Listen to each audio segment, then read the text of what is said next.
alongside the Israelis. And what did we get? Actually now, under the U.S.'s democracy promotion in the West Bank, there is now more torture and worse torture than there ever was under the Israeli direct rule. Yes, that's a fact. Could you substantiate that? Oh yeah. The human rights organizations, for example, B'Tselem, because I have close relations with one member of it, he says they're putting out now a report on the escalating torture. It comes out literally week by week, reports on the torture that's going on now in the West Bank. It's not like news. Fayyad, the Prime Minister, he claims it's not his fault, but there's no question about the escalating torture in the West Bank. There are no elections in the West Bank. Mr. Abbas, a long time ago, his election tenure had expired. There's no elections being held. The last election, the last democratic election in the West Bank, it was won by Hamas. And there we had a very easy test of the U.S. and Israeli commitment to democracy in the West Bank. Mr. Carter called it a completely honest and fair election. In fact, up until Iraq, it was the first time in the Arab-Muslim world, in the modern era, that a democratic election had unseated and voted out another government. It was the first time. And what did the U.S. do to this experiment in democracy in the occupied Palestinian territories? Along with Israel, immediately imposed economic sanctions on the people of Gaza to punish them for having voted the wrong government into power. Is that democracy?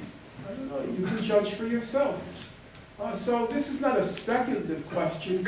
Every single person in this room, every single person in this room remembers what Mr. Obama did when the revolts occurred in Egypt.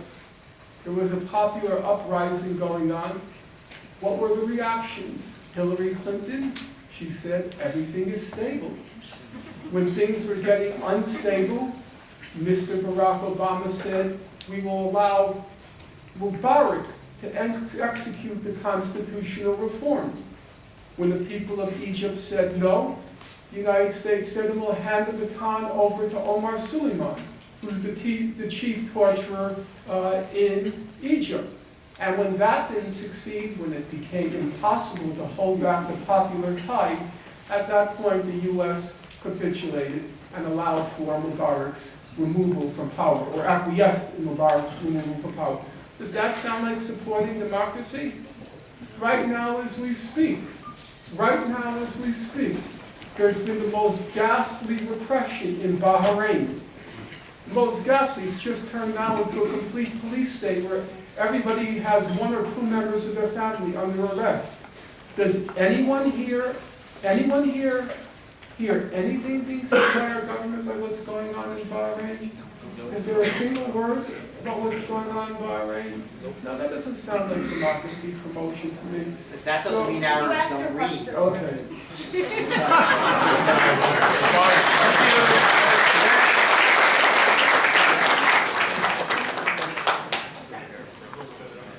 It's been a while since I've been here.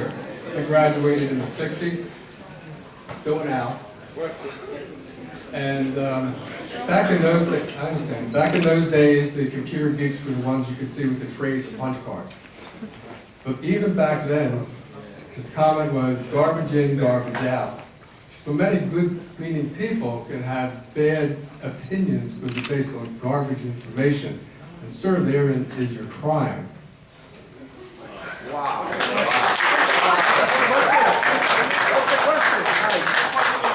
The question I have is, why did you just dwell on effect without speaking even once of the cause? For instance, with Gaza, you didn't once mention, not hundreds, but the tens of thousands of missiles and mortars that fell on civilians, and the unbelievable restraint Israel showed for years.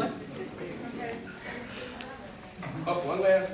That's fine. What concessions do you say that Israel could possibly make that would bring permanent peace throughout the region? In the occupation.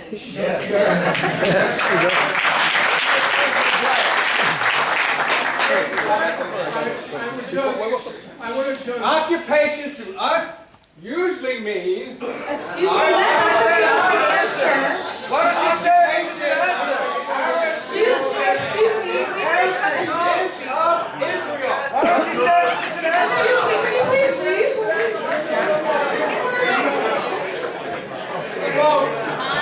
Okay, let Dr. Finkelstein answer his question. No, not really. I think people should bear in mind, and I mean it seriously, that our most powerful weapon, I'm not asking for applause, I'm asking you to listen. Our most powerful weapon is the truth, the facts. If there's somebody who disagrees with you, in my opinion, don't get involved in a brawl or a shouting match. Let him sit down, and then let's just patiently examine the record and look at what it says. So he raised two questions.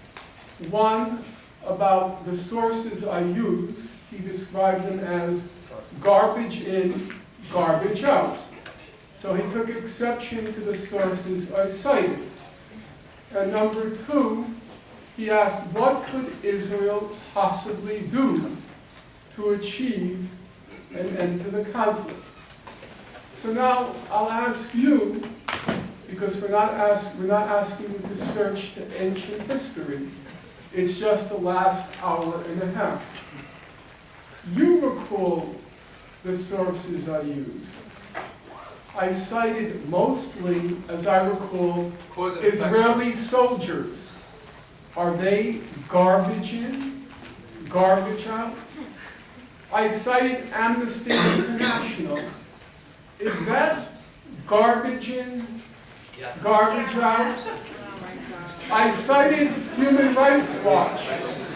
Is that garbage in, garbage out? You have to judge for yourself. The International Court of Justice.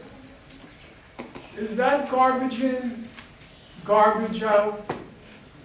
And then you have to ask yourself a second question.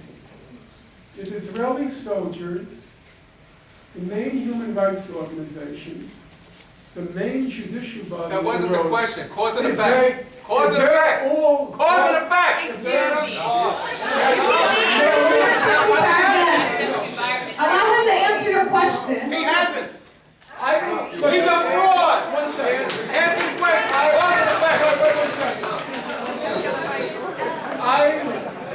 Regrettably, we have to bring security guards, so I'm going to rely on your professional judgment. When you feel it's become intolerable, then I'm going to ask the audience not to do anything and let the professional people handle it. You use your judgments, but I hope that you'll exercise your judgment in a fair manner. And otherwise, I would rather there not be a brawl here, because that's what some people want, because then they get it on camera, and it's right